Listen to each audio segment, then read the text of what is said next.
Miq dhe një kisha të check-up. Nëse keni pasur ditë të lodhshme dhe doni që të çlodheni, ky është momenti. Edhe shumë thjesht, mjafton të ndiqni episodin. Do të jeni episod i gjatë, ama do të kënaqeni në fund. S'po ju ha më shumë kohë, ju ftoj të ndiqni videon, të zbuloni se kush do të thotë në studio me mua dhe kthehemi në studio.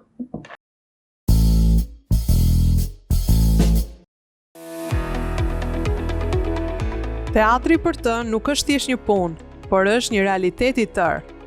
Një aktor i cili e ka treguar gjithmonë që puna e palodhur dhe vetbesimi bëjnë që një shfaqje të jetë kryevepër. Duke ndërruar xhaketa të ndryshme, duke ecur në këpucët e personazheve të ndryshëm, ai ka dhënë jetë atyre mbi zhurmën e drasave të teatrit. I ftuar në check-up, Marius Dhrami.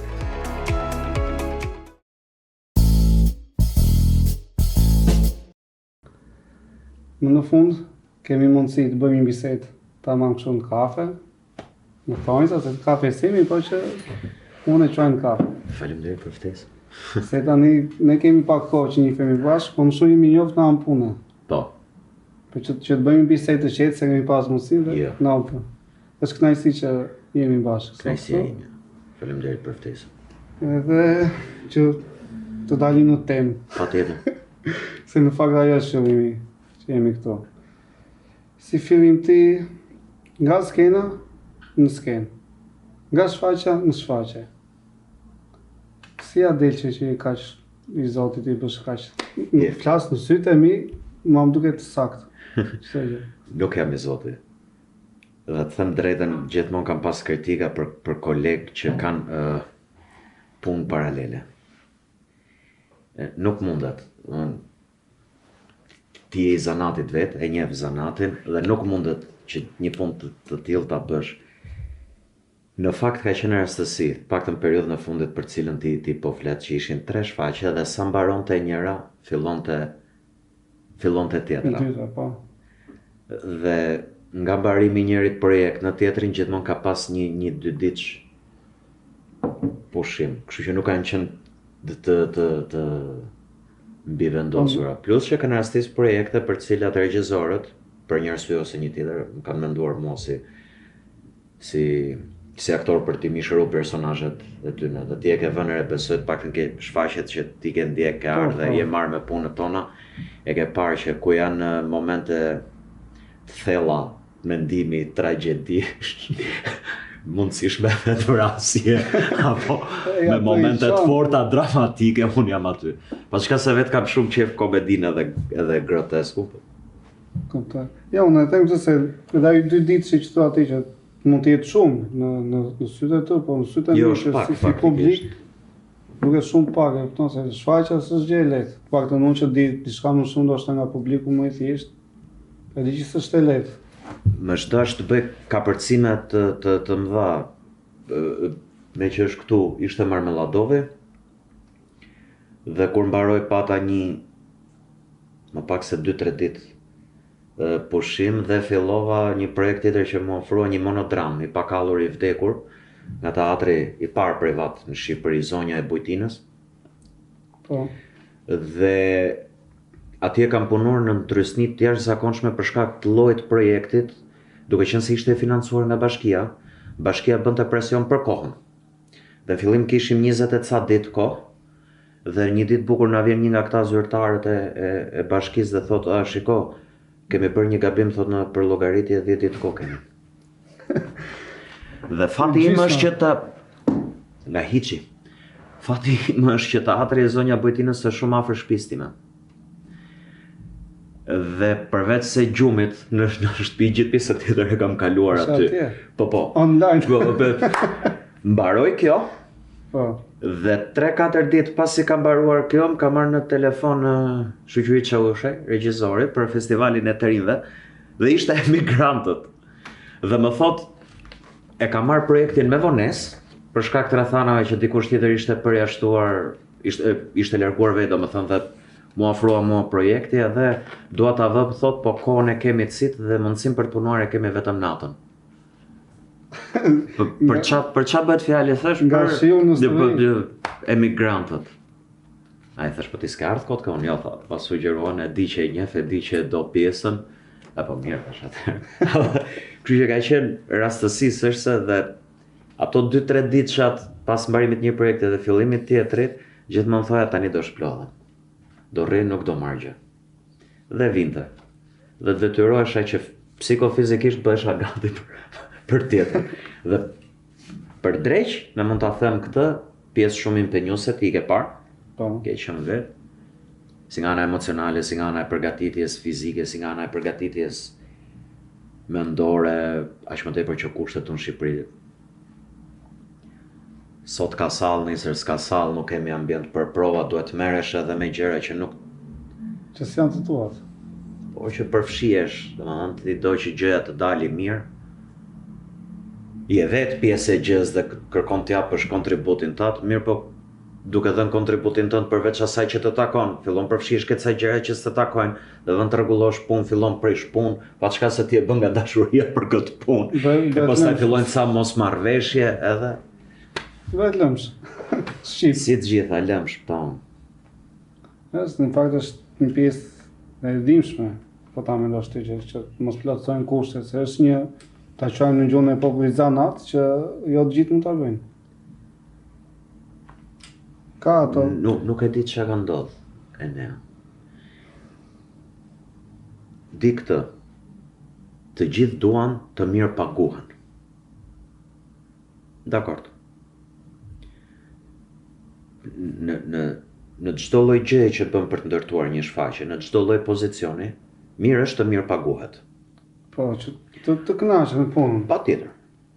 Ti mirë paguhesh, por duhet të japësh edhe llogari për ato mirë pagesa. Duke parë produktin që Logjikisht po. Nxjerr.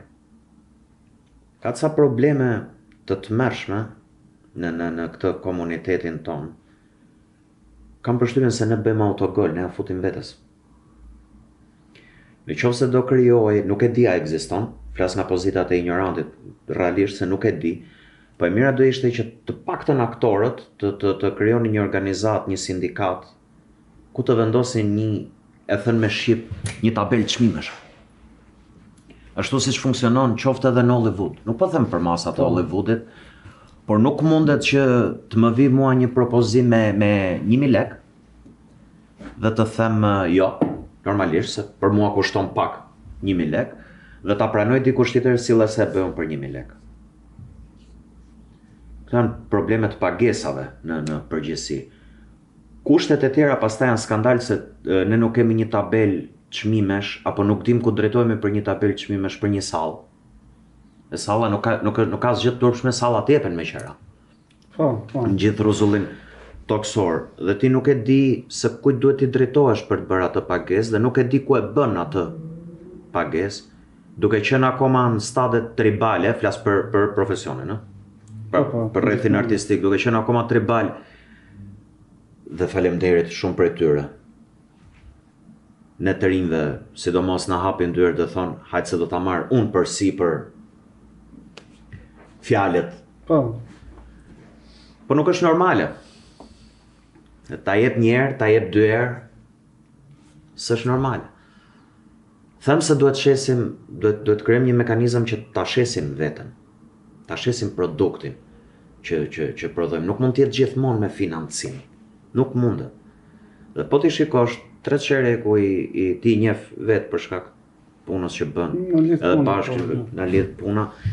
Ti e di që gjithë presin financime për të bërë një gjë dhe askush nuk e merr guximin, dhe mirë bën që se marrin guximin, nuk po i kritikoj me këtë që po them, nuk e marrin guximin të krijojnë një gjë sepse nuk e din a do shitet. I bie të jetë një humbje shumë e madhe ekonomike, shpirtërore, intelektuale, është një rrënim total për fat keq dhe të gjithë presin financimet. Dhe kur gjithë presin financimet, pastaj këtu fillojnë ato konjunkturat edhe ato lojrat në tavolinë që personalisht i kam urrë dhe do vazhdoj të urrej. Jo gjithë i din ç'a bëhet aty.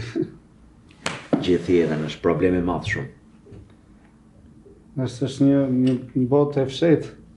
Kjo pjesa luan shumë fije ne, më beso. Duke filluar që nga financi. Un kam një ori për ish drejtorin e teatrit kombëtar. Po. Zotin Basha, Pra, njëri për rastin e tij, aq sa kam parë në për lajme, nuk di ndonjë Në gjë. sa kanë ta që sa di gjithë populli. Po, domethënë, jo, nuk është se di ndonjë gjë nga komuniteti që se ç'a ndodh. Ajo tregon shumë dhe ishte vetëm një gjë që doli, Një detaj. një nga gjërat. Dhe u godit për fat mirë të komunitetit dhe për fatkeqësinë e zotërisë nga ana personale, po. Dhe po të shikosh teatri kombëtar ka një rënje të tmerrshme në shitjen e shfaqjeve. Në fund të fundit duhet të perceptohesh, shqiptarët kanë një lloj, mendoj unë, melankolizmi, një lloj romanticiteti përkundrejt artit. Ajo që është artistike duhet të jetë sublime, patjetër. Por është biznes. Si çdo gjë. Në fund të fundit është një gjë që duhet shitur. Nuk po them ta trivializoj dhe ta vulgarizoj dhe të them që është njësoj si produkt që shitet në dyqan, si një bidon ujë, kupton, si një shishe ujë. Po në fund fare është biznes dhe në thelb atë gjën ka shitjen. E blen 3 e shet 5. Punësoj 5 aktor që ju jap nga 4 lek për të bërë këtë shfaqjen dhe pretendoj ta shes 30 lek që të fitoj si t'i bie fitimi Një pjesë e madhe e fitimit. Dhe kjo tregon që zotëria përveç shabozimeve ul edhe rendimentin, ul edhe cilësinë artistike, lidhen gjithë, ti e di shumë mirë ne, gjërat lidhen zinxhir. E kuptoj. Probleme politikash pastaj nga ana e shtetit që për një status para ca ditësh, se po dëgjoja dikë që thoshte po fituan, do rrisim buxhetin për artin. Shumë mirë, faleminderit. Matias, faleminderit, jo se ke për detyrë, do një nga detyrat është kjo. Se është një gjë që duhet ishte bërë kjo. E para njerë rrite shumë mirë që rrit buxhetin, po buxheti nuk rritet një herë. Buxheti duhet të jetë në rritje të vazhdueshme. Tamam që këtë edhe cilësi më shumë puna në vazhdim. E dyta, ti rrit buxhetin, po duhet të ketë një check and balance, duhet të ketë një nuk e di si quhet në gjuhën e përditshme, një spreadsheet, duhet të ketë një gjë ku shkojnë këto buxhete, se tek interpretët, pra aktorët, regjisorët, skenografët, muzikantët nuk shkojnë. Po. Atëherë ku shkojnë? Në magji. Kështu që e mira është që në fillim bëhen ca ligje, bëhen ca konjunktura. Ti e ndini të faktit që për çdo pagesë shteti na mban në burim 15%. Po, taksa. Dhe ajo që nuk e kuptoj, dhe ti e di, unë nuk jam ignorant, realisht nuk e kuptoj është pse duhet ma mbaj mua. Kur unë jam i paguar i fundor. Ti po punësohesh. Mbaja projektit, pra në qoftë se do të japësh 1000 lek projektit, mbaja 15% që në fillim, dhe mbaja projektit, dhe atë 850 lekë pastaj ta shpërndajmë, po jo unë t'jem me idenë që kam 1000 lekë edhe filloj shpërndaj, dhe kështu ka humbje dhe rrjedhje gjithë kohës. Madomendja ta kanë thënë edhe kolegët e mi që kanë qenë këtu, kolegë flasë jo vetëm aktor, po edhe regjisor, këngëtar, pra njerëz që merren me artin, ta kanë thënë që problemet në Shqipëri në raport me artin e nea, ti prek edhe vetë për ditë. Fillojnë që nga ajo që na vret gjithë, që është ekonomia deri te probleme pastaj artistike. Ato janë fundi se ato zgjidhen, po shoqja bazë është financimi. Edhe zgjidhen edhe nuk zgjidhen, po probleme madhe dhe komunikimi është problem të mërsi shumë. Po, unë mendoj se ndoshta edhe komunikimi mund të jetë edhe shkak pasojë e kësaj. Në financimin e ekonomisë. Nëse do ishte një financim ku të gjithë do kënaqeshin, besoj edhe komunikimi do ishte pak, si të thuash, më i ëmbël, më i butë. Flas koleg me koleg. Nuk e di. Nuk i ditë. Ndoshta. Më vjen ta them, por druam ta them, është çik çështje mentaliteti. Okej, pastaj kjo është çështje më e thellë. Dakor, po e pranoj këtë mentalitet, prandaj druam ta them, e pranoj nga është e çuditshme. E ke vënë re që brezat e mëparshëm të zanatit ton janë shumë më të emancipuar se brezi jon.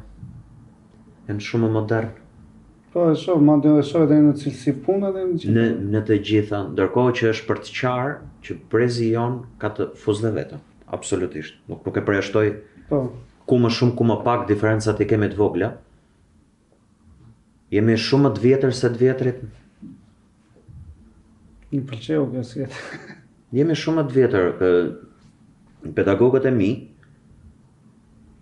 të dy, në të cilët kam punu, shikonin njëri tjetrin në punë dhe admironin njëri tjetrin në punë dhe e merrte veç dhe i thoshte shiko, këtë e ke mirë, këtë duhet ta ndrosh, këtë bë dhe i fliste haptas.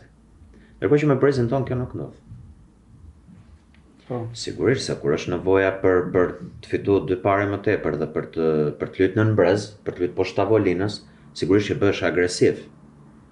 Po prapë më çudit si mund të jesh agresiv në këtë moshë dhe në këtë epokë, ku çdo gjë është e hapur, mundësitë janë të pafundme. Po.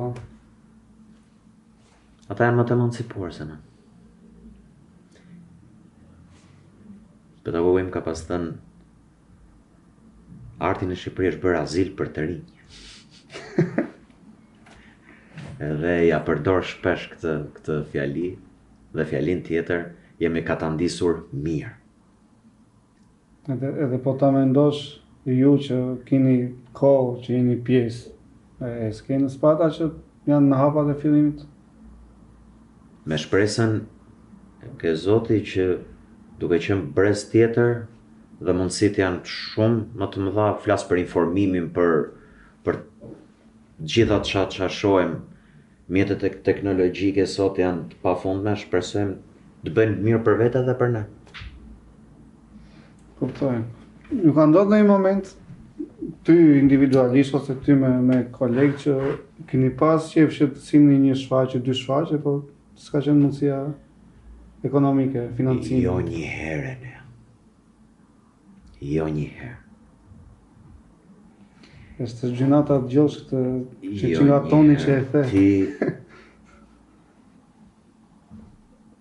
Me që e kam këtu, Po. po e referohem, kjo është shfaqja Fli, ka qenë produksion privat.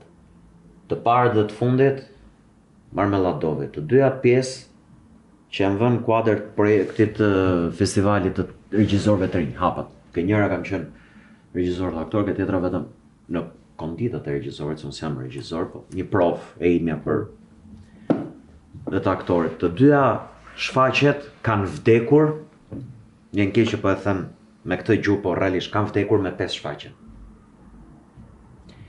Që është minimumi në 5. As minimumi nuk As është. minimumi. Se Duan sa një shfaqje duhet të dhjetë. jenë? Po, e mirë është t'jenë një 10 repriza, që aktori ngopet, publiku ngopet, Tirana kaq është, domethënë. Po. Dhe më beso shumë dashamirës, për tyre nuk i njoh fare, ka mesazhet i ruaj se më pëlqejnë, më ngacmojnë egon, Të si më thënë, mbushin, më po. mbushin, më kanë thënë se pash dot pse mbyllet me 5 ose ndonjë për pak desh i thash emrin. Një tjetër që më ka shkruar, e pash 2 herë pse mbyllet me 5 se po sillja dhe njerëz të tjerë. Mbyllen, vdesin ai sa ç'është pagesat dhe shumë e vështirë pastaj për të qarë. Me shumë gjasa, kushdo që do ta dëgjoj këtë emisionin ton, podcastin si e quajmë, talk show ton, do thotë që po ju bëni shfaqjen se të rinj jeni e qartë. Mundet një herë. Dhe gjithmonë. E në fund fare, nuk është se jam vetëm unë ai që do dalë të interpretoj. Është edhe regjizori, është edhe skenografi, është edhe kostumografi, është edhe tekniku i ndriçimit, është edhe tekniku i pultit. E të gjithë këta duhen paguar. Nëse se publiku, domethënë këto nuk i mendon kaq thellë, po tekniku i pultit. Prandaj po përpiqem të sqaroj Po. të janë halle që kanë shumë halle brenda. Jo çdo gjë mund të bëhet me miqësi. Mund bëhet një herë. E thënë me troç, ti vet te punët tona ose ku un kam qenë pjesë, ke ardhur me dashamirësinë që të karakterizon prej punës. Po që s'është normale mos paguash.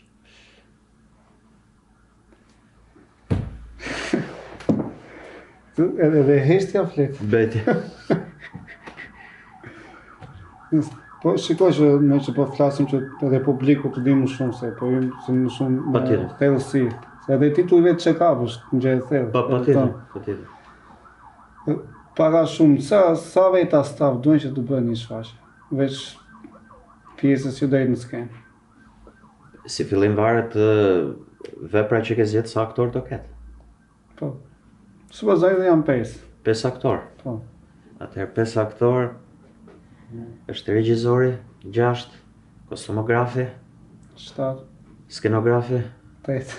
tekniku i ndriçimit, tekniku i audios, asistente regjizore, se 5 vet janë shumë dhe që një regjizor t'i mbledh të gjitha bashk. Sa vajtë 11, po. Bën një 16 veta staf bën. Kështu që ta dini që po pat 5 veta në skenë, janë edhe një 20 tjerë. kanë janë 20 këtu. 20 më fal që janë zyrtarë që figurojnë diku në një bordero, Po. se ka kështu dashamirës që vinë edhe ndihmojnë edhe nuk ju përmendet emrat, po nuk dihen ka sa dush nga këta. Dhe ku do shkosh ta presësh një derraz, duhet edhe ai marangozi, se skenografi, ideja e skenografit është që të bëj skenografin, pa ai nuk është zbatues projekti. Praktikisht duhen punëtor për atë punë. Dhe halli i ka detyru kolegët tanë skenograf që përveç skicimit të gjithë bazuar ke ideja e regjizorit edhe pjesës, të vit bëhet dhe zbatues dhe hyn për prova me kafe në dorë dhe shef edhe skenografin me gozhd edhe çikiç në dorë edhe thot mbaj shkallët. Ti mbaj o ti mbaj, po s'është puna jon, kjo është shok. Multifunksional. Detyrohesh. Ka dhe të mirë neve. Nuk është gjithmonë kaq tragjike. Okej, s'ka. Me pak fjalë, jo 20, po bën ja 40 veta që të dalin në shfaqje. Mos futemi pasaj te pisa e kohës, se dalin 5 ditë që janë ato shfaqje që vijnë publiku, po. Sa kohë do që të bëhet gati ai 5 ditë që?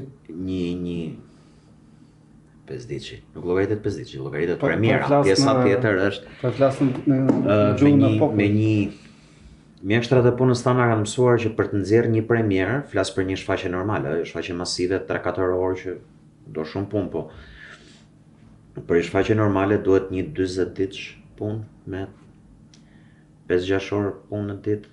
Minimale 40. Po, minimale. Pra, me 40 ditë pune mendohet që pas 20-25 ditësh ti je gati për të dalë në premierë.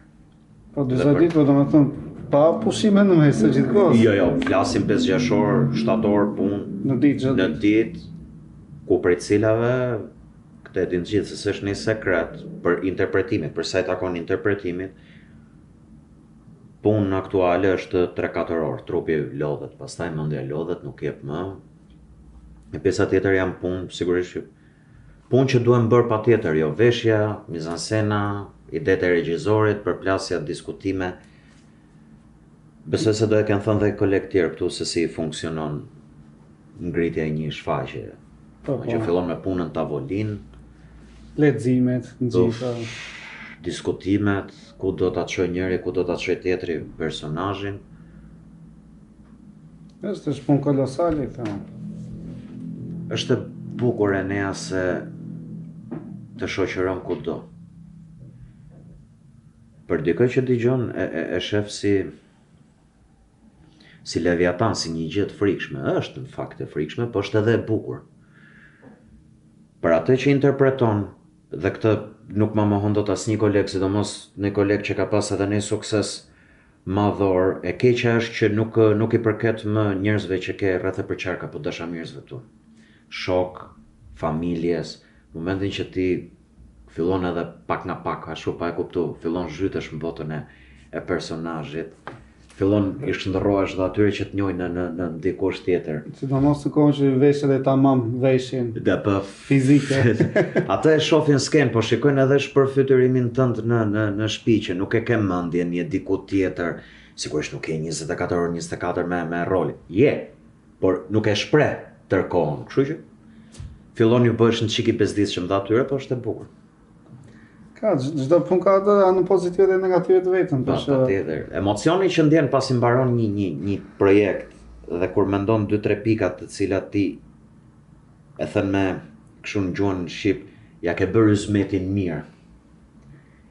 Dhe ndihesh i ngopur, dhe nga krau tjetër ndihesh edhe bosh sepse gjithë çka pasi ke harxuar për ta personifiku, për ta mishëru ato gërmat e zeza që janë letër për t'i bërë një qenie të gjallë.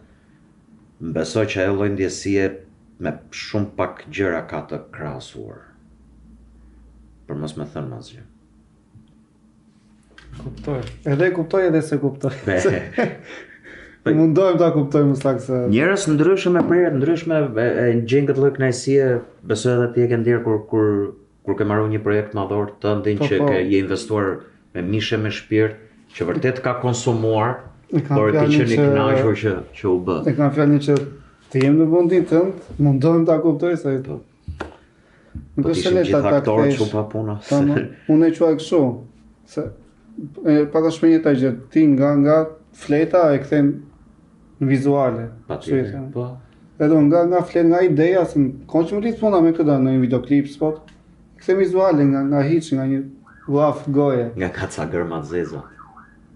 Që si janë as gërmat e tua, po i ka shkruar dikush tjetër.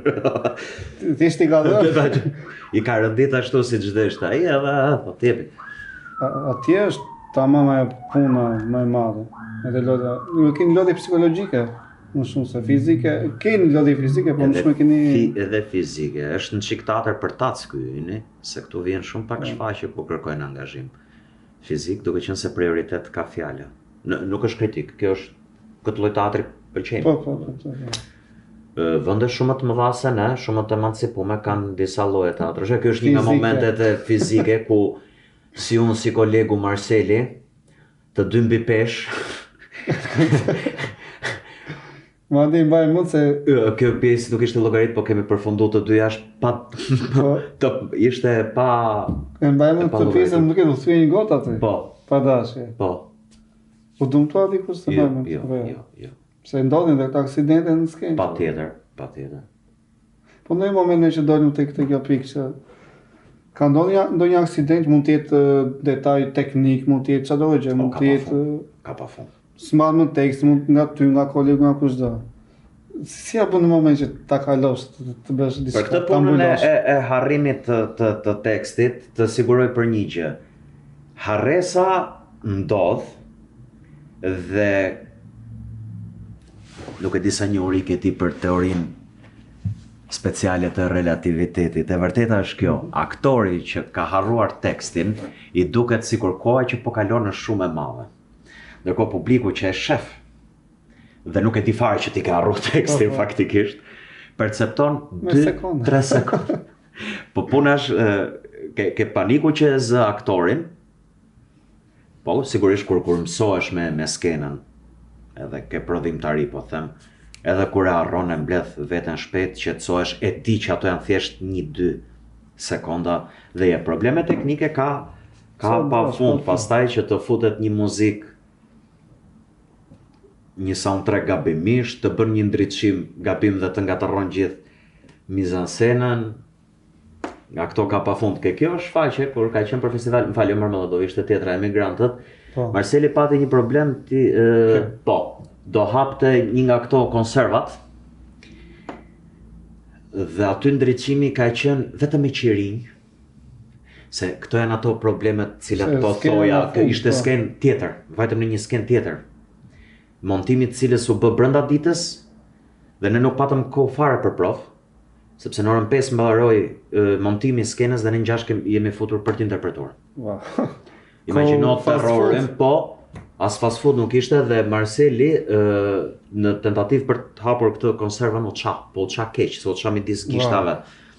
Dhe gjithë pjesën tjetër të interpretimit përpiqej ta bënte kështu se i filloi gjaku currel. Në fund të shfaqjes jam fiks ke ky pozicion. Nuk e di ku dreqin mund stilolapsi. Dhe unë duhet mbaja shënim amanetet e personazhit tjetër dhe vija vërdall dhe kërkoja dhe nuk e dija ku ku e kisha dhe Marceli me Noatis edhe ai aktorët. E kuptoj. E kuptoj se po vija vërdall kisha një orë dhe nuk e dija ku e kisha, ishim sa komplet tjetër dhe tha s'ka gjë tha mbaj mend dhe ja thua si me shoqe kur ta takosh. Të shpëtoj.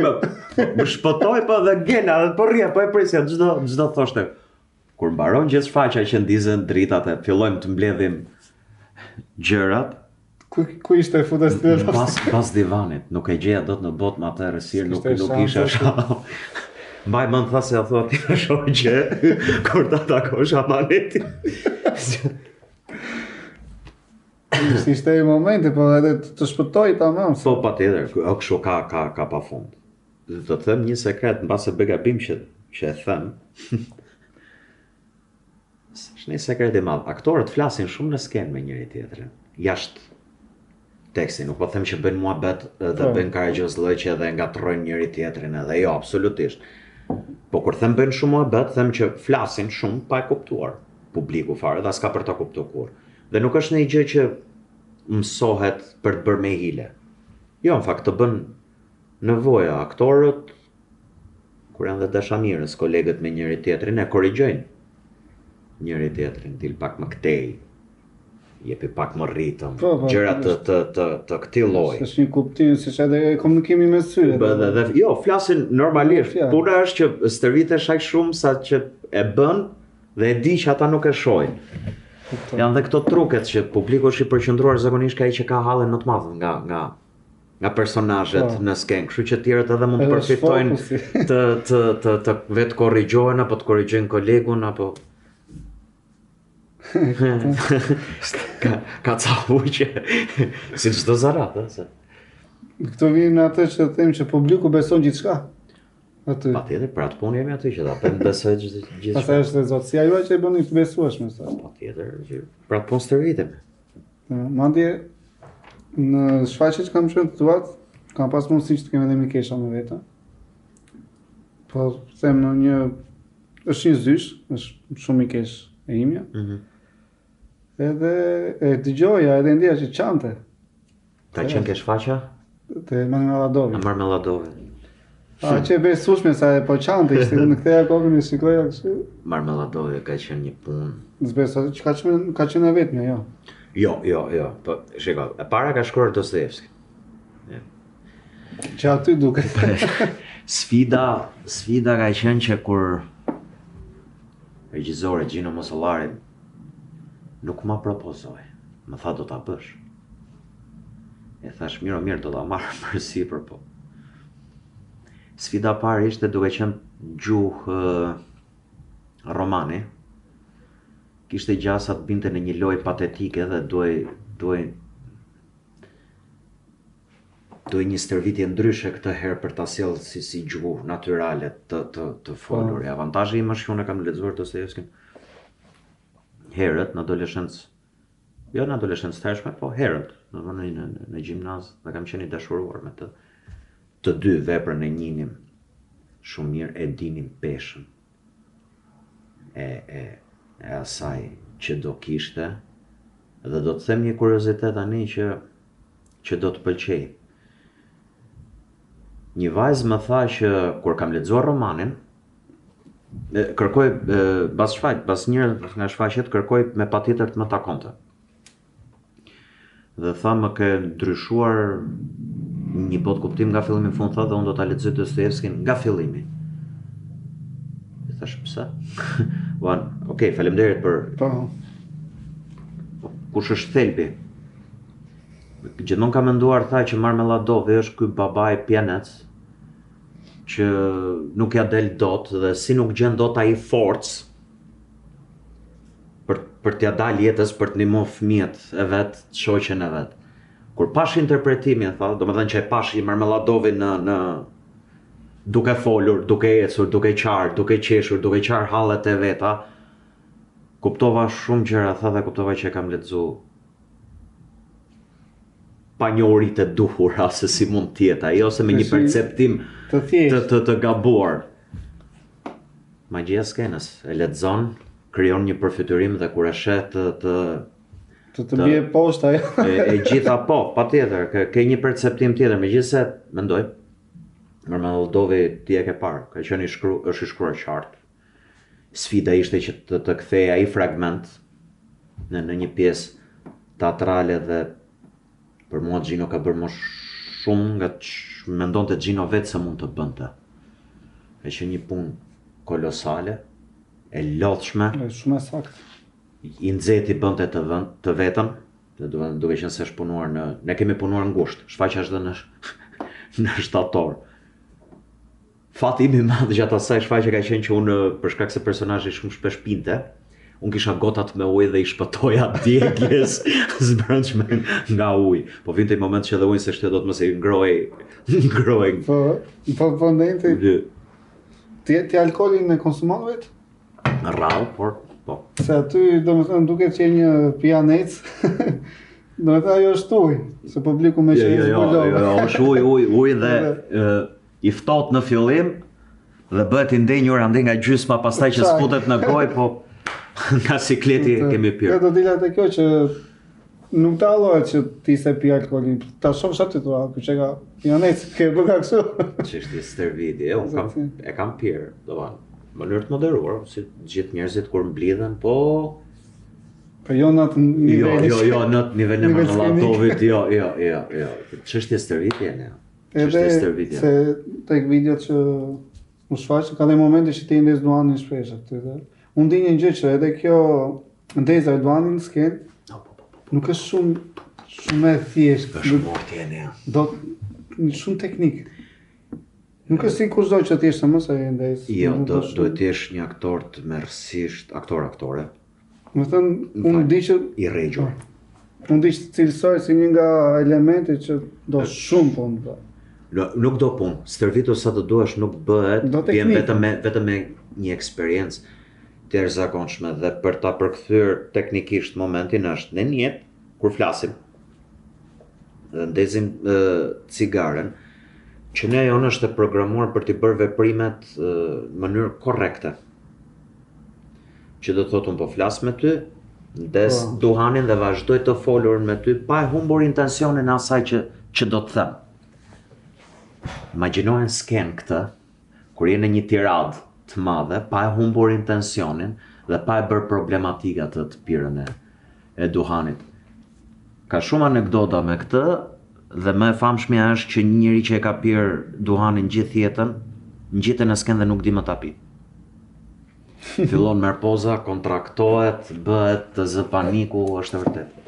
E di se me magazin veshët, si thua, është shumë Jo vetëm kjo, ka plot gjona të pirit në skenë. Është leksion më vetë kjo gjë. Kontraktim është leksion më vetë. Nga 5 element fuqishëm përbëhet interpretimi në thelb. Imagjinata, kontraktimi, sikuri, magjik I famshëm. Çdo gjë në fundit është me sikur, lindi dielli, wow, në fakt po shef projektorin. S'ka ku lindat.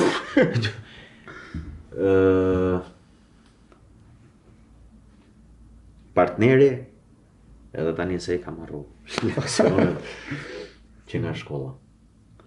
Nëse gjithsesi se publiku, mund po flas si publik momentalisht që megjithëse din çik më shumë, duket shumë e thjeshtë ashtu. Çfarë do gjë? Jo, moj dhe që thua. Jo, të ulesh aty te publiku është, pagova biletën, po ula e shijova, duket e thjeshtë.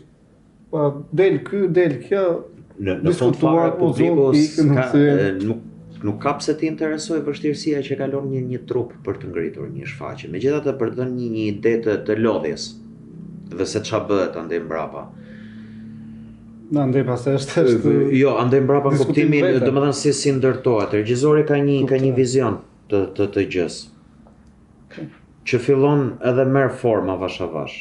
Dhe thotë Enea do jetë me një bezh, Mariusi do jetë me një jeshile. Vjen kostumografi dhe thotë pritore, do ulemi ta mendojmë se nuk më rrin mua këto. Po e dua me jeshile se është simboli I asaj gjës që kisha unë në mendje.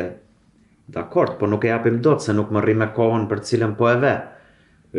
Vetëm një diskutim 2-3 orë për veshjen apo për ngjyrën e një që është punë që duhet bërë, nuk është diskutim kot, hajde diskutojmë. në gjëra që shqetësojnë. E jo më pastaj ti provosh teknikisht të gjitha, vetëm sinkronizimi me ndriçimin edhe muzikën është një nga është lodhje me vete. Është dhe bezdisshme për më tepër si proces, se duhet t'jesh i ngarkum, gjys i ngarkum, pa i nuk e di fiks, një herë batutën e thua të këtill, pastaj batutën e thua të Se të një moment se to vit. Po se nuk e ke në dorë. Është momenti, ç'është momenti. Edhe ata kanë bëjnë punë artistike shumë precize dhe çunat e gocat e prapavijes. Po. Megjithatë edhe një nga sfidat, sfida keni plot, po një nga më të mëdha është edhe kjo puna e ndjesisë. Dhe ju keni familje, keni hall, nuk i di si të vjen momenti, mund të jesh në qef, mund të jesh në një dhimbje. Duhet ta mbytësh. Duhet ta fusësh në funksion. Kjo që sa po thesh, nuk po të them për të kritikues, ti si fushës, po është pothuajse e pafalshme. Nuk mund ta mbytësh një ndjesi që po të ndodhë në jetën reale për hir të një ndjesie që ti investohesh. E para nuk e bën dot. E dyta është mirë ta fusësh në funksion. Kur punonim me që është e fundit emigrantët, unë dija me qindra mira histori e emigrantësh, domethënë, edhe vetë kam qenë. Pavarësisht se i vogël, po emigrantët dhe sigurisht që nuk e ndjen thellësinë atij problemet, duke qenë i vogël, ke halle të tjera, si fillim s'kupton. Se kupton tamam çfarë do të thotë. Gjuhën e tjerë dhe bëra një provë në shtëpi një javë, fillova të jetoja si emigrant. Dhe filluan të më shikonin çuditshëm, domethënë, njerëzit e shtëpisë dhe pata edhe një konflikt me ti me shoqe, se më tha të lutem të kuptoj, e di ç'a punë bën, vetëm se ka i limit, nuk mund të ma sjellësh punën në shtëpi. Konfliktin me të e futa në funksion të vetmisë që ndjente karakteri. Nuk mund të mbysja atë, prap. Sherrin banal me ti me shoqe, por e ktheva në funksion. Atë konflikt ja futa në favor të vetmisë që ndjen personazhi që jam përpjek të interpretoja aja. Qa detaj shka? S'jam vetëm unë, ka plot që. Po, plot që. Mandje, është filmi Queen, nuk e di nëse e ke pa. Queen? Queen, po. Është i bandës Queen. Po, me Rami Malek. Malek, po, edhe e dëgjova se pjesën e nofur të dhëmbëve, ai e ka pak të dalë, po, protest. Të dalë, po, edhe e ka vënë aty. Dhe dëgjova diku që tha që e kam bajë duke 6 muaj, mos gaboj. Po. Që thjesht të mësosha me atë të flisja, domethënë edhe kjo është një gjë. Kam pas një problem ke një nga shfaqjet, tani të tregoj 1-2 Karagjozëllë që ke Mbreti Liru nga mbletur Kentek. Produksioni Metropolit, shfaqje e madhe, 20 tha, vetëm aktor, pa llogarit, figurantët që ishin çunat e gocat pjesë ansamblit që ishin ushtarë që hynin e dilnin e thonin një zallamahie e madhe dhe 75% të shfaqjes unë e luaja me një iPad, me ato piratëve të syve. Me një sy. Me një sy. Dhe ande nga shfaqja e 20 callë, futem në skenë dhe shoh shumë ndriçim. Dhe halli im ishte thash, Gysi do këtë lënë në një gjë më tepër ndezur.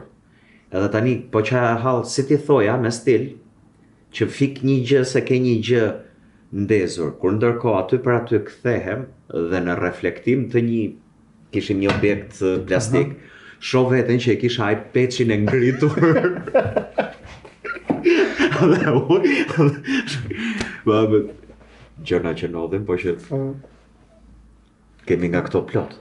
Kështu që të duk si i dali bjerë. Dhe thash shumë ndriçimi i madh dhe ula iPad-in. Po të ka ndonë dhe i moment, edhe mund të kenë ndodhë se tani me publikun e kam.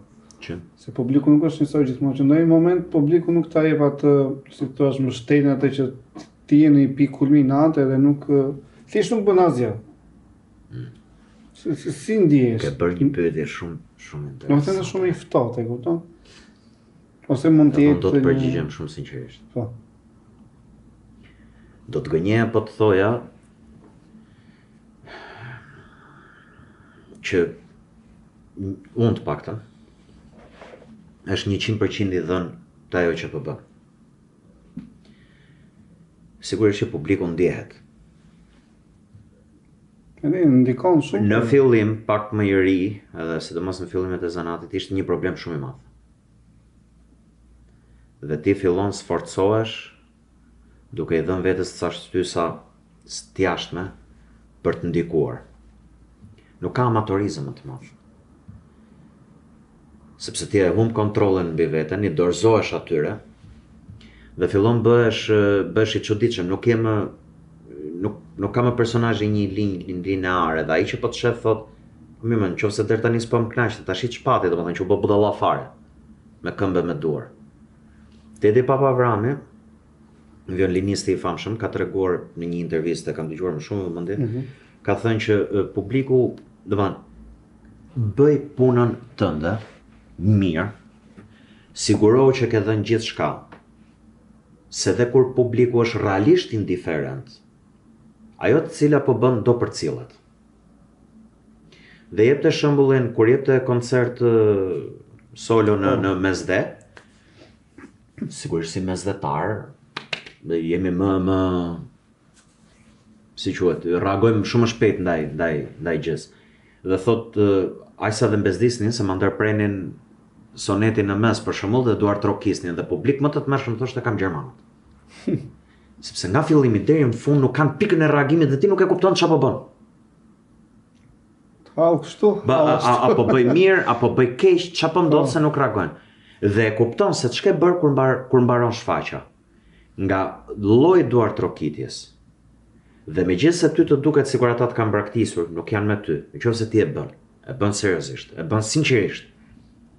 Gjën, e sigurt është që ata janë me ty. Megjithatë, ka dhe incidente të llojit qesharak. Telefonat që bijnë. Ky është janë probleme shqiptarësh, pastaj se nëse matësi më mirë për ta kuptuar ke publikun me vete është komedia.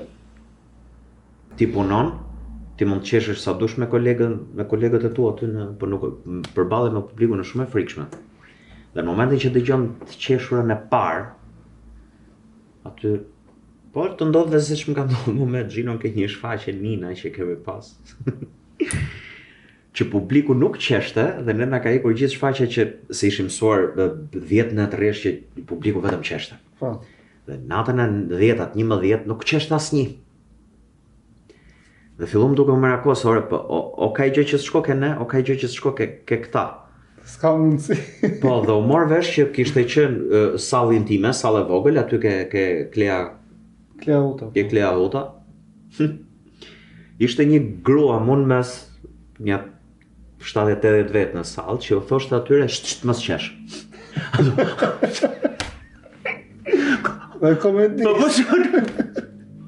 Dhe ta që ishin rreth e përqarë veshin pozit dhe ishin që mos të dëgjonte kjo grua. Dhe nga ne që luajtëm komedi për ata, dëgjonim këtë histori kur mbaroi shfaqja dhe u kthye ajo groja komedi për ne qeshnin ne domethënë se si mund t'i thosh njerëzve rreth e përqarë. Qeshur njëri vjen me qesh. Se kuptoj. Nëse gjëra që ndodhin. Nga se në kinema funksionon më shumë, kjo është më etike. Po jo atë. Po se di. Nëse ka perceptimi i asaj, mbase s'duhet me qesh deri nuk e di. Ka mundi dhe mundi. Po me qemi të publiku. Ka pas dhe një moment që të ka ngel në mundi nga publiku që qojnë në këmbë gjatë pjesës ose pavajt e fundi. Se në fund zakonisht shoh gjithë publiku. Ka ngel dhe një moment në mundi kështu. Po, është. Domethënë i pëlqen aq shumë sa të çohet më shpesh se ç'duhet. Është një moment. Ka qenë kam disa pa kjo që e kujtoj e freskët është se ndjeva një gjë që nuk e kisha parë herë tjera. Kjo ishte aty duhet ta kisha ta hequr, po. Nuk ishte ai momenti, kjo është e sigurt. Ke Marmeladove kam freskët se nuk më kishte ndodhur ndonjëherë e këtij lloji. Ka ndodhur tjerat, po jo e këtij lloji. Është një moment shumë emotiv, tmerrsisht emocionant, ku Marmeladove t'i shfaqet e bia si hije dhe kërcen. Po, me të. Mbajmë edhe të skenë. Dhe po, dhe i drejtohet Raskolnikovit dhe i thot për asaj dite mër zotri, i me bi Sonja Semjonovna mban me përdhun biletën e verdh. Që të thot është femër me dam, pra prostitut. Dhe sinqerisht, ditët e fund, sa më shumë afroheshin ditët e shfaqjes, aq më gravitet të madh përfitonte ky moment dhe më zor më dilnin fjalët. Dhe nuk e di cila natë ka qenë, e treta ose e katërta duhet të ketë qenë. Nuk më dilnin fjalët, po mbytesha. Dhe e lash veten totalisht të lirë, thash do ta çoj emocionin deri në fund dhe pastaj do flas. Se ndryshe do bëhem qesharak pastaj. Dhe kam dëgjuar sinqerisht në qindë sa veta publik që janë në sallën që of, një.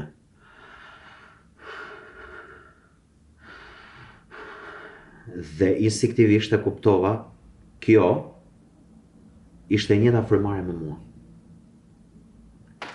Ne ishim në një sinkron absolut.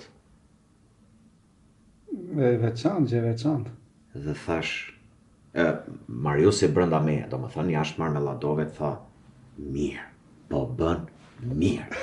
Mbaje, ec deri në fund, se ka i moment, deri në fund, pastaj ka një tege pa shfaqjen, ka një marsh tjetër për t'i akseleru gjërat, bëhet çik i çuditshëm.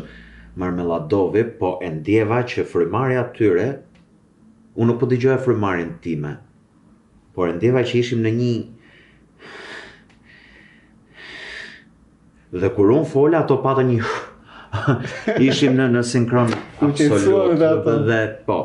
Dhe... U bët një. Besoj se nuk ka moment më subliminal për një aktor se sa këtë, të them drejtën. E sigurisht që ato që kanë vite në skenë dhe që i kanë dhënë një gjë skenës son shqiptare e kanë ndjerë patjetër. Kam pas momente që më kanë takuar nga mbrapa, më kanë përqafuar mo kolegët e mi, apo që më ka duar trokit mes shfaqjes dhe më ka thënë bravo. Gjëra që ndodhin, po veçova pikërisht këtë moment se është shumë esenciale për një aktor. Publiku është intime. Më shumë se intime. Publiku është shumë i zgjuar, po në llojin e vet. Publiku nuk di të thot me fjalë të rreshtuara bukur ose shëmtuar, po ta duash ti, nuk di të thot çfarë ishte mirë, çfarë ishte keq. Nëse të thot më pëlqeve, apo mirë më mirë, po kjo i ka thënë gjitha, sepse ai ndjen të gjitha. Nuk ti rreshtoj bukur ashtu siç do duhet ta kuptoje ti me gjuhën e zanatit tënd, po publiku i thot të gjitha. Dhe më besoj që në momentin që nuk i pëlqen të ka braktisur, dhe nëse po rri vetëm për mirësinë apo se vjen keq për lekët e biletës, po ndjehet që të ka braktisur. Se duken ato sot, duken edhe telefonat që është zhyt aty në telefonet, apo pret vetëm thot, mbaroj një orë më përpara të ikim se në hëngre. Skena dinamike. Po. Tani se unë flas shumë në sytë e mi, ma më duke që ti e bën çdo gjë me sukses, çdo pjesë ti e vet. E ka pat sukses. Po flas sytë e mi se ti i di pasaj backstage-et e tua i di ti. Patjetër. Dhe që të jetë dikush, për shembull, të jesh në këtë lloj suksesi, po flas që ti kesh pjesët, siç i shoh unë ty, që të jesh në atë nivel saktësie, cilat janë ato cilësitë që ti duhet të kesh në veten tënde. Më thënë që unë të bëj ty ta besosh çdo gjë siç më bën ti mua ta besoj.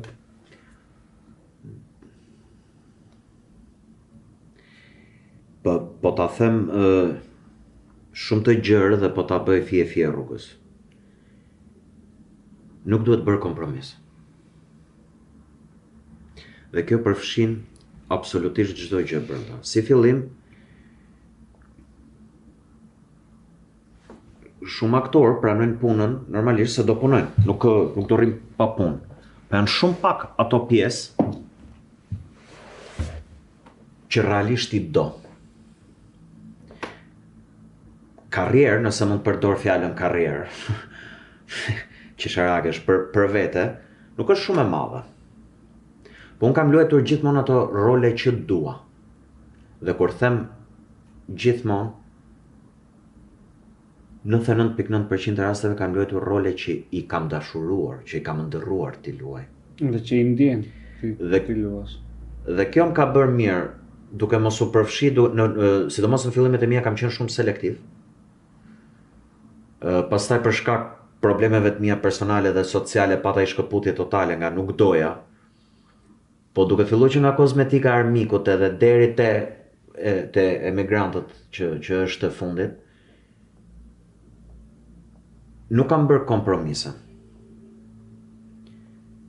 Për ta marrë thjesht si shembull, nuk besoj se ka aktor në Shqipëri që nuk do donte të luante XX-in apo anë. Ky është mos kompromisiteti i parë. Të mos bërit kompromis me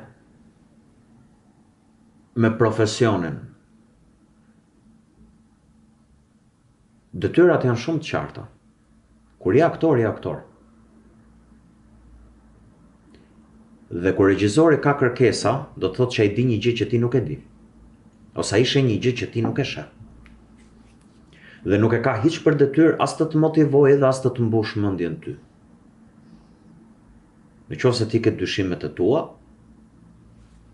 merr kohën tënde të nevojshme, flas nga pozita e aktorit, mendoje një 3 ditë, 4 ditë, 10 ditë sa kohë të duhet, atë që të vjen nga regjizori dhe bindu.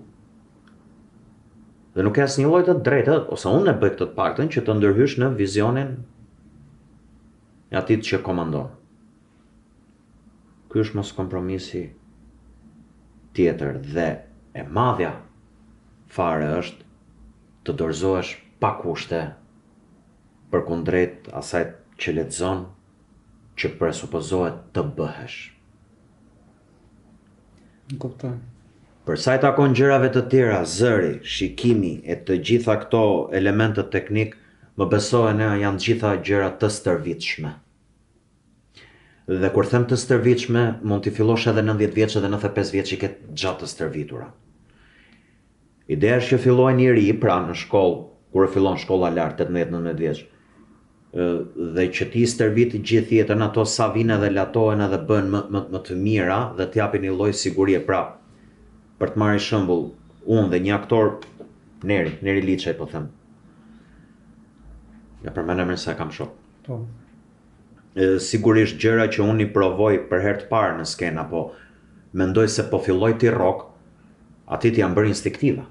Për shkak të gjatësisë në skenë, për shkak të roleve që ka bërë e tjerë. Besoj se këto janë ato element, të mos bësh kompromis, nuk duhet bësh kompromis. Dhe mbi të gjitha duhet të kesh jo vetëm dashurinë për profesionin, dashurinë për personazhin që po interpreton. Nëse ke dhe qoftë edhe minimumi mbetjen më të vogël, ka shumë gjasa të pengoj dhe ta fillosh tërës punën. Unë kam pas fat në këtë pikë dhe ndihem krenar për këtë. Në du në kisha dhe si pyetje që ti paga shumë e the një pjesë që të vesh një nivel paga shumë ku jeni ju apo edhe më shumë apo edhe më pak, duhet se zbën talenti apo puna e palodhshme të çon. Talenti është ai faktori X. Është baza. Në të dy baza. Është ajo që të ndan nga në të dy mund të përgatisim të njëjtin monolog dhe të dalim në skenë dhe të kemi bërë të njëjtën stërvitje. Dhe të kemi marrë të njëjtat drejtime. Madje edhe të kemi punuar bashkë. Dhe në fund fare të siguroj që publiku do pëlqej o njërin o tjetrin më tepër dhe nuk do thotë do të Dhe kjo është ajo që nuk shpjegohet, nuk thuhet, është ajo që tjetë ai lart patjetër që duhet. Ke pas dhe një moment, domethënë, nga pjesët që ke luajtur, nga personazhet që ti ke luajtur, që sipas tipit që ai ka pas, po them Keith, shembull që ka qenë detektiv, tip avokat. Dhe një sjellje ati ose një batute ati që ti në jetën tënde të ta vesh në zbatim të ndihmojnë në ndonjë situatë. Ka ndodhur kështu? Shumë thash Keithin, po mund të jenë shumë nga ata. Nuk e kujtoj e ne, se zakonisht është duke qenë procesi punës si atillë që përpiqesh të shkosh tek ai. Po. Avash i bën, po i bën pa vetdi edhe nuk e ke mendjen për ta verifiku. Kuptoj. Nga që Më ka ndodhur kjo, po të them këtë, në shkollë kemi vënë 3 motrat nga Çehovi dhe ka një batutë nga personazhet aty. Kur e pyesim pse nuk është stacioni afër, thot nuk është stacioni afër se është larg. Kjo është logjike e atij. Dhe shpesh me një koleg tjetër, që jemi shumë shok, e përdorim logjikën e gjës së atij për të ngacmuar tjerët rreth e përqark. Dhe kemi parë që funksionon. E bën pa vetdi dhe të them drejtën nuk e kam verifiku. Kështu që bëhet pjesë e jote. Bëhet- Domethënë ti jeton Dhe ti disa nuk ditë rrit apo ata- disa muaj me kithin Me- veten tënde bëhet pjesë e jote. kam parë që kur kam qenë me kithin për shembull njerëzit kanë pasur lloj distancimi prej meje, mbas edhe nga që unë luaj çik atë zymtësinë e kithit, atë ashpërsinë që ka ai. Po, lodhin gjatë një shfaqje që është shumë e gjatë, si e menaxhon ti, që të mos dallohet nga publiku që shiko, e ka këtë lodhin fizike. Edhe psikologjike se kuptoj se shfaqja që zgjat 5-6 ditë plus muajt. Dy pyetje më të zakonshme, si e mban mend tekstin, si ja bën me lodhjen. Po. Nuk ka asnjë aktor normal që tulet dhe të mësoj tekstin përmendesh. Teksti vjen si pasojë e logjikës. Për ne dialogojmë bashkë, sigurisht I mbajmë syt në Po. tekst, po që është pasojë si një logjike që pse po të pyes, pse po më flet dhe ngel. Dhe tjetra lodhja. Pikërisht për këtë janë provat e ne. Dhe mos harro. Trupi njerëzor është një fije nervore shumë e gjatë. Kur rrethohet vetëm nga muskuj dhe çdo gjë në trupin e njeriu është muskull dhe muskuli ka memorie. Dhe këto 40 ditë ti stërvitesh që ti krijosh muskujve rehatim për të përballuar një shfaqje të madhe edhe të gjatë, Po, parndjen automatikisht lodhje, duke filluar që nga gishtat e këmbës e deri tek ekuatori e pjesa veriore e trupit, me gjithë ju glindjen mbrapa, të gjitha janë muskuj. Janë të stërvitshme dhe krijojnë memorien e vet. Është si palestra. Mbas 10 ditësh që ke ngritur 10 kg, fillon nuk I ke më problem se muskuli e di se ç'a e pret. Provo bëj 15 kg dhe muskuli ka reagim tjetër, është e njëjta gjë.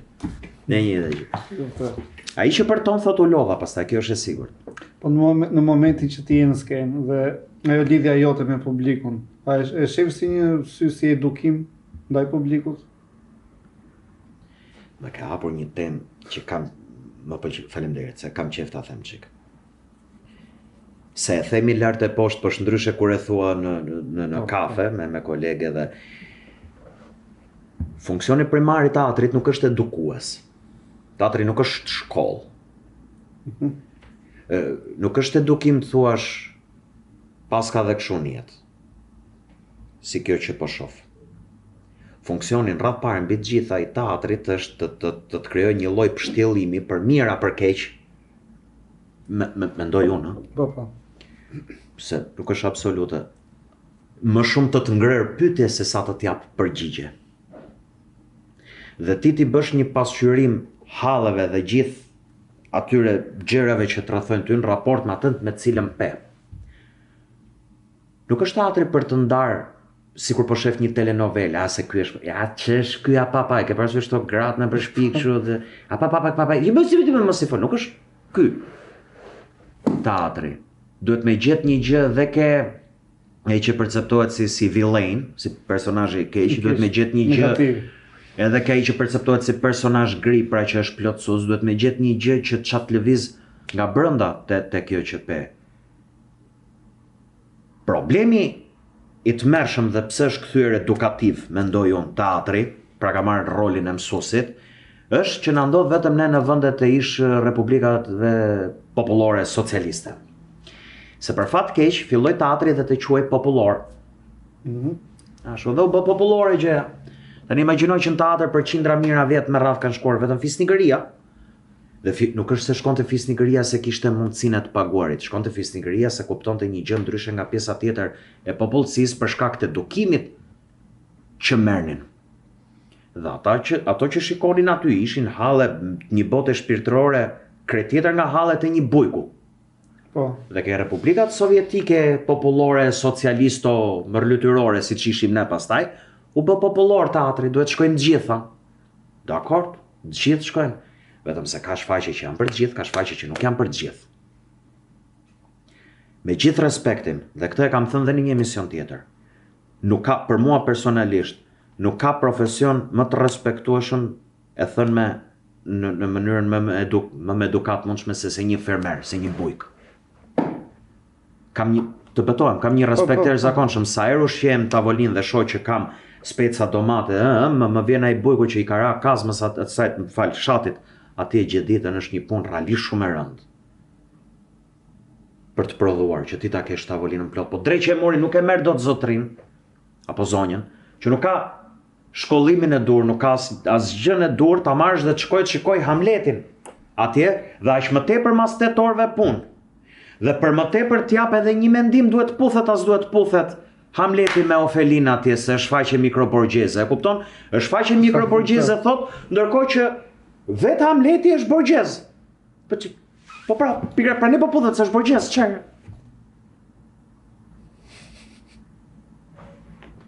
Ku ai fisnik princ në Danimark atje, kupton? Ku ti se s'du me përmend emra fshatrës që mos bëhet shifat e shatin aty, të falenderoj, je nderuar shumë. Dhe kjo ndodhi që teatri mori rol edukues. Jo, nuk është për të eduku. Është për e përdorin gjithë kolegët e mi, në gjitha llojet e fushave, po unë i druhem shumë asaj fjalës, katharsis. Nuk kupson nga çdo shfaqje katharsis. As ata që interpretojnë nuk kupson nga çdo shfaqje katharsis. Ka shfaqje ku pëson një gjë, ka shfaqje ku nuk pëson gjë. Nuk e di çfarë titull mund të t'jap të kohëve të fundit që janë vënë në skenë, po kam frikë që po t'i përmend njerëzit do reagojnë se do mendojnë që kam një gjë personale, po të vësh komedi, alla stand-up komedi, ore sekond, mos prit që të kesh një rol edukues tek ata, të pësojnë në një gjë. Më vjen morti që në Shqipëri nuk vjen shfaqje që pështjellojnë. Duhet ta kapësh për flokësh dhe ta më fal, s'gjej fjalë tjetër, ta mërlysësh publikun. Ti thosh ka dhe kështu. A është normale? Jo, nuk është normale. Pse nuk është normale? Kam një shfaqje ndërmend që një pjesë, më fal, ndërmend ku në një hetuesi një vendi diktatorial janë vrarë. Do të thonë, në hetuesi është një shkrimtar sepse janë vrarë ca fëmijë që janë vrarë sipas shkrimeve që ka bërë ky, sipas tregimeve që ka bërë ky. Dhe ka një gjuhë shumë të fortë. Jo vulgare, ka gjuhë shumë të fortë. Dhe them, po mirë, e marr guximin, e vë, do i pëlqej, sigurisht që shqiptarëve nuk do i pëlqej. Në këtë sens teatri duhet të jetë edukues. Nuk mund t'i vësh me gjithë respektin si emisionet humoristike të fundjavës shfaqje. Jo, po t'i japësh ato, këtë lloj brezash do rritësh. Do t'i japësh Ibsenin, Shakespearein, Çehovin, Strindbergun, Dohertin, nuk e di tani që mos rrit përmend emra pafund se më vjen shumë, po duhet t'ju e japësh. Duke i dhënë ato dhe ja rebit rregullojmë në një gjë. Po vjet në teatr kombëtar 12 burra të inatosur. Tu edhe Angry Man. Kur e pash nuk mbesoj, kam bër shqyqyr. Po shqyqyr më një gjë me peshë, serioze, një gjë që thot një gjë.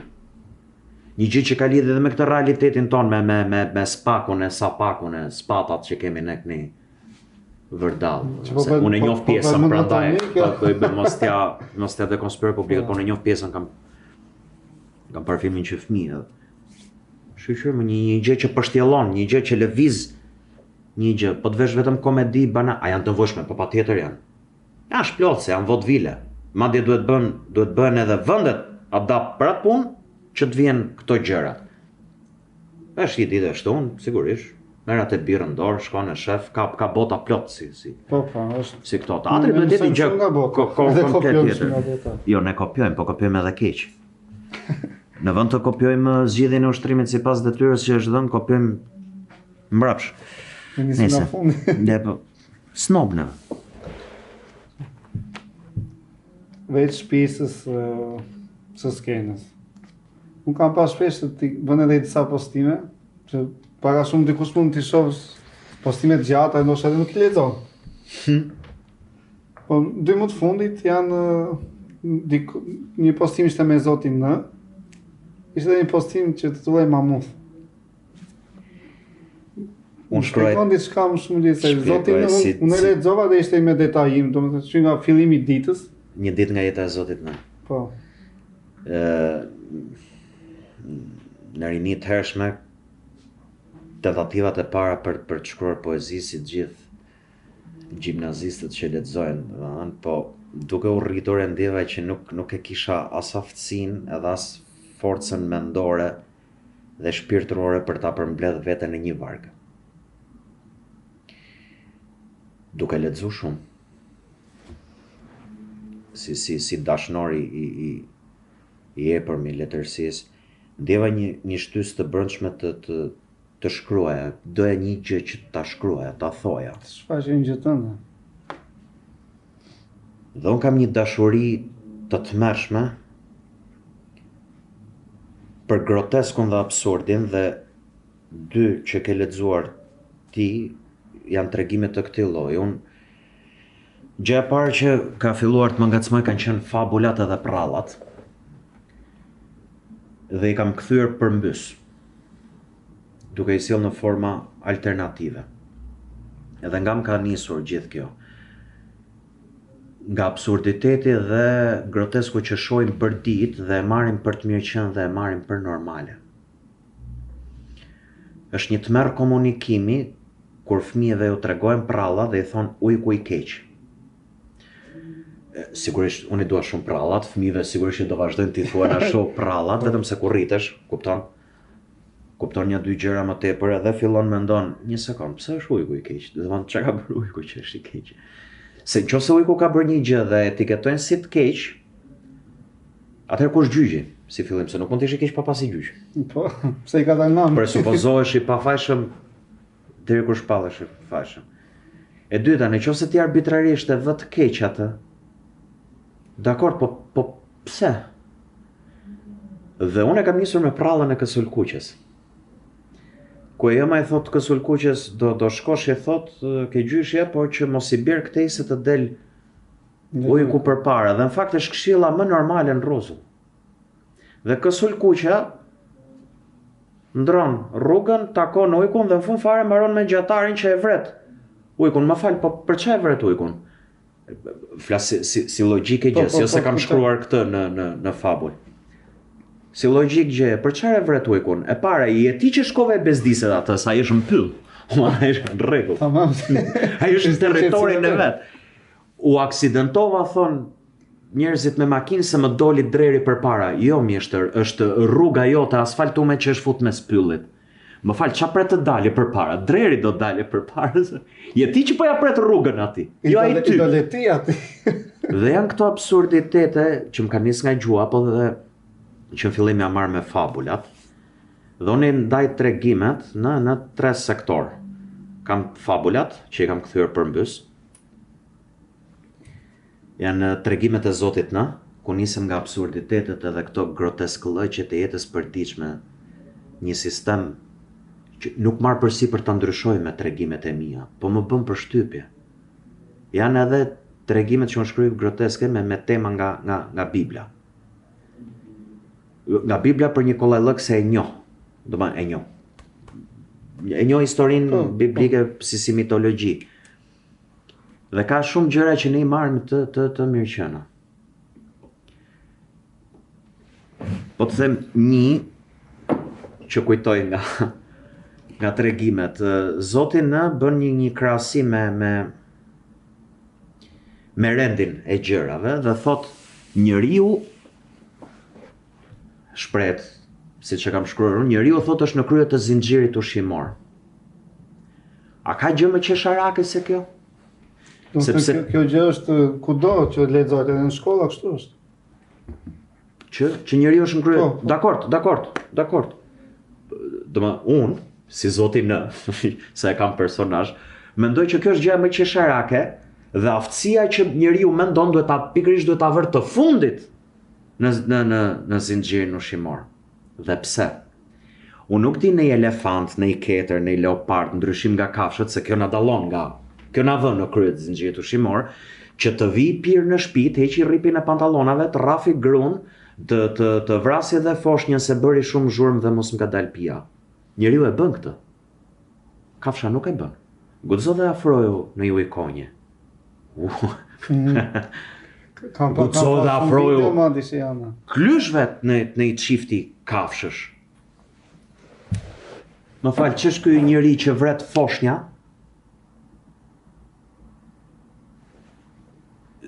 Kafsh, të njëjtës specie nuk e han njëra tjetrën. E vrasin, por nuk e han. Njeriu e han njeriu. Është kanibal. Atëherë si mund e kupton sa tragjike është kur e mendon shumë thellë që ti e krye zinxhirit ushqimor dhe sa qesharake është për ta shohësh në një plan më të madh. I besoj shumë shpresë Chaplinit që thotë kur e shikon jetën nga afër është tragjedi, kur e shikon nga larg është komedi dhe kjo lloj absurditeti dhe grotesku që na ndodh për ditë e marrim të mirë qenë, më ngacmon që i kam shkruajt dhe që i shkruaj tregime të shkurtra, minimaliste, ku unë bëj humor me sistemin, po nuk marr me sistemin, jo politik, me sistemin në tërësi, po nuk marr përsi për të korrigjoj gjë, se nuk e di si mund t'ishte ti thua të shëndjen më mirë, po se më thonë është ushqim për mace. Dakor, etiketën e ka për mace. Ja jap qeni ta ha dhe qeni. Si shpjegohet? Atëherë s'është për mace. Është për gjithë. Atëherë ti po më bën marketing. Po më shet një gjë që s'du ta blej. Ose po më shet një gjë që më vjen për shumë gjëra, po ti ma shet për një. Kjo më ka ndodhur vërtet. Dhe mos më ka ndodhur kjo duke menduar gjatë, duke pa nga afër dhe tragjike, dola jashtë dhe pash qesharake, ke një nga tregimet që kam shkruar është sigurisht unë jam përpjek ta sjell në formë artistike, se unë jam shkrimtar. Shkoj për të bërë pazar dhe shoh domatet s'kishin çmim. Dhe i them, sa bën? Për çaj don, thot. Ti publikoj.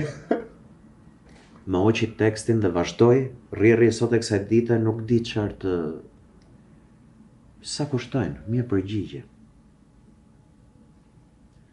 Dhe merrem ke tregimet e Zotit merrem pikërisht me këto detaje nga jeta e përditshme që po t'i zmadhosh në fakt janë tmerrsisht shumë të rënda. Ne i kalojmë kështu si i kalojmë. Një koleg në punë po më tregonte një histori dhe çdo 2 fjali e kishte ferri vet. Edhe thash me vete, po mendoja, imagjino çfarë përfytyrimi fetar ka ferri, sa i frikshëm e sa është, dhe sa i kollajt është për ca njerëz, ndërkohë që ai po më thoshte, isha duke urrujt, po më tregonte këto punët e mjesit që isha vonë, merr çunin, s'po dija ç'a të bëja, hapa makinën mu shpu dhe goma, u ferri vet. E thash, ndërkohë që ferri është thjesht i shpu me gome. Mund ti e mendon me flake, me atë satanin me cfurk, kështu, dhe ndërkohë aty ferri është thjesht i shpu goma. Janë të prekshme dhe njerëzore. Për temat biblike pastaj, personazhi im kryesor është Krishti. Sepse atë njeri e ndjej shumë më vjen keq. Më vjen keq se është i keq kuptuar dhe unë si Marius nuk e paralizoj veten me Krishtin, nuk po e them për këtë absolutisht se s'kam lyet mend akoma. Do ndodh me këto ritme, po akoma jo. Kemi kohë. Duke qenë se më vjen keq për veten dhe ndjej veten të keq kuptuar, mendoj që ai është i keq kuptuar i madh i historisë. Kam një tregim, kushdo mund të futet në Facebookun tim dhe ta lexoj kush ka nerva, quhet Lazar Çollëdhec dhe bën llaf për mrekullinë e tretë të Krishtit, që e afirmon si të birin e atij, ku thot Lazar Çollëdhec.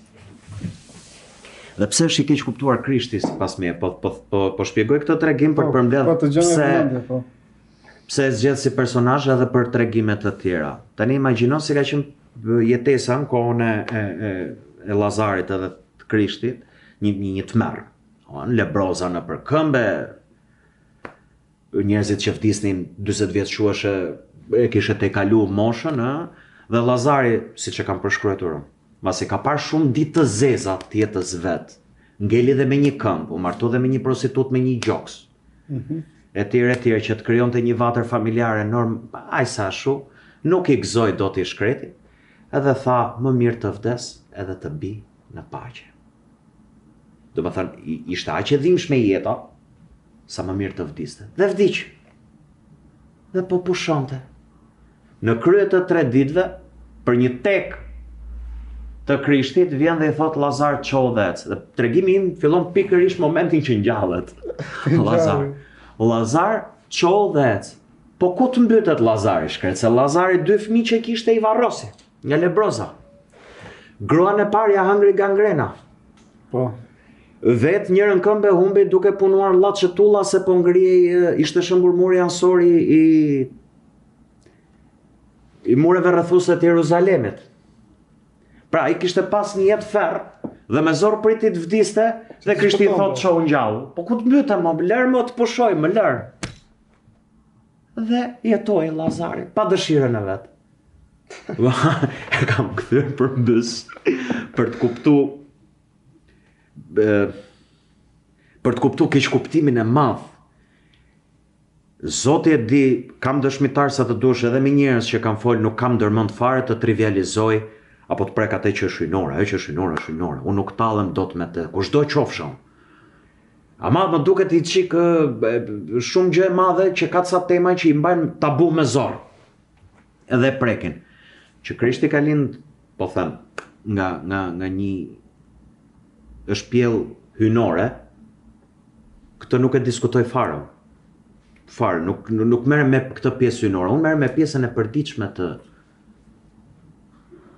të Krishtit. Kam një tregim tjetër, 12+1 pohime të vërteta të rreme. Dhe bëhet fjalë për një hetues që e njoftojnë për subjektit tregimit me pak fjalë që dikush ka tradhtuar Krishtin një natë më përpara, pra ke darka e fundit. Po. Dhe ky hetuesi është darka e fundit e Da Vinci dhe hetuesi që është njëri i zymtë, shumë i zotin punën e vet, një legjendë gjallë e qytetit, do vit hetoj se kush nga shenjtorët e ka tradhtu. Dhe kur shkon në hetuesi, gjëja e parë që shef është një gru. E thot ndihmësit vet, më fal, po kjo gruaja, a kjo është kamarier, thot që ka shërbyt darkën dia. Urdhëroi, thot ti çka ke?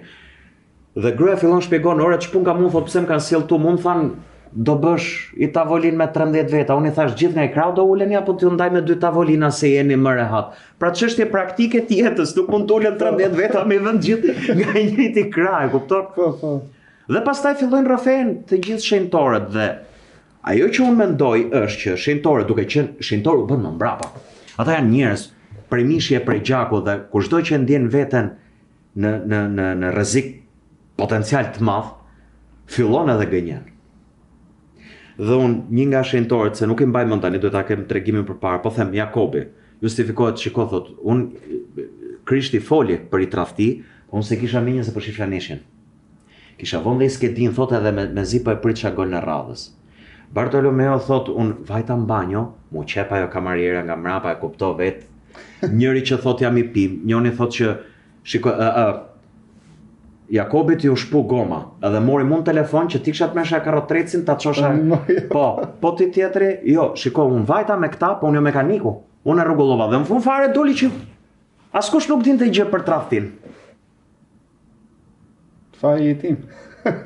Se i till është njeriu. Dhe tusi ngre kokën nga qielli dhe thot, kur ti ja bën fëmijës tënd këtë, me gjithë qesharaksin që janë përpjekur me sjell dhe humorin ke pjesa e parë, se si rrëfen, që njërin e kam bërë gagat, që njërin e kam bërë tirans. Dhe gjithë që justifikojnë, jo valla, unë kishe piqik, si qa tha Krishti për punë tradhtie, pas se mora veç mjezit. E isha Romo, më falë mua zot një tostigi, s'me les m'ka dal pia dhe vana është. Hetuese ngre kohën dhe thotë, zot, kur t'ja bën fëmijës tënd këtë, po në tjera. Se është krijosi të ka dhënë gjithë mirat, të sjell dhe birin e vet aty në mes. E pranon apo se pranon ti që jesh i biri, kjo është punë tjetër. Dhe ti i bën këtë. E tradhton, edhe e mohon. Mohon edhe tradhtin. Dhe duke qenë se vete kam ndier veten të keq kuptuar në shumë rrethana të jetës, kam gjetë Krishtin si personazh, duke parë që edhe ai është i keq kuptuar i madh i historisë biblike dhe kam sjell në këto trajtat absurde dhe groteske. Mua grotesku më pëlqen jashtëzakonisht shumë. Mendoj se është forma më e mirë për t'i vënë dikujt në duket të mirat dhe të metat. Është një formë letrare që më pëlqen, nuk jam shkrimtar, ushtrohem dhe më pëlqen të kthej gjërat përmbys. Është mirë ti ngacmosh ca gjëra, ujë që rri fillon e qelbet. Po të ka vajtë në mundje ti bësh një botim të gjitha këta? Në fillim me shumë frikë. Tani ka filluar të më pëlqej ideja se me të thënë drejtën nga ata që mi lexojnë edhe më kanë shkruar që botoj i ketë mira, po unë nuk ndihem shkrimtar. Unë edhe stili nuk është se kam një stil timin. Unë e ndjej që kur i lexoj ftohtë, kam ndikime nga Gogoli shumë, nga Ionesco shumë, edhe nuk është se jam original. Jam në original në ide, po. E ke më shumë në ndjesi që nuk ndjesh gati? Nuk ndjehem gati. Në ide po, e ndjej që jam original, por në konkretisht, teknikisht në të shkruar jo. Gjithsesi mendoj që në pjesë të madhe e publikut që mund t'i lexoj, e lexuesve, sa e kemi vënë te publiku. Po publik quhet edhe. Veses të do i pëlqej, do e gjej diçka. Them se po, minimumi do gjej humorin, kjo është e sigurt. Jo humor vulgar dhe banal, po humorin do ta gjej. Kështu që mendoj që edhe mund ta bësh një tentativë. Ta shohim. Sa s'ke akoma asishte. Jo. Po drejt asaj rruge jam, kjo është e sigurt. Po të paktën pa vajt atje, bëjt. Megjithëse po e mendoj, ka më shumë gjasa të ke më shumë fitim dhe fam, po tim. I çmend se sa kështu. Normal nuk të merr njëri seriozisht. Tamam.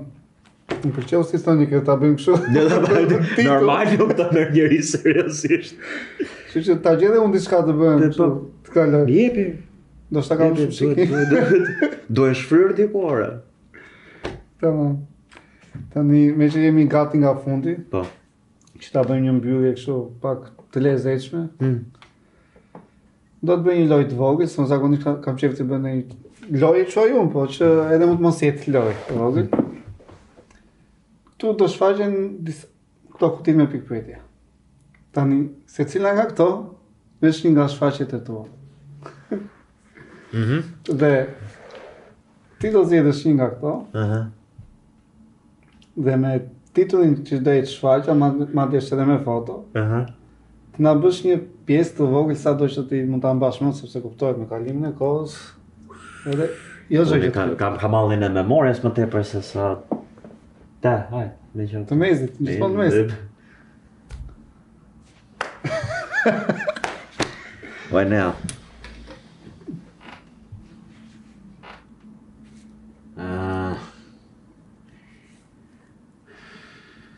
Me që e kam vendor. Më lejoni zotëri më shqip plot. Vobekësia nuk është mëkat. E di që dhe deja nuk është virtyt aq më keq. Varfëria i nderuar zotëri. Varfëria është ves. Se të varfërin as me shkop nuk e do bëjnë. Të varfërin e fshin me fshes. Knaqen kur e fyen. E pret deja zavallën. E dini, muajin që shkoj ti me shoqe e rrahë, zoti Lebezjat në kom. Nuk më kujtohet ta pastaj se është një tiran që duhet me folë për Lebezjat në komin, edhe si majmen. Vobekësia nuk është mëkat. Varfëria është ves. thot Dostojevski. Mos të bëfshin gjërat vesen, ja. Me që se më duke pak e çuditshme se nga që kam ide me këtë pamjen që e këtu. Edhe nuk e di. Mjekra mjekra është investim 2 mujor, 2 mujor e kusur. Domethënë gjatë gjithë kohës provave.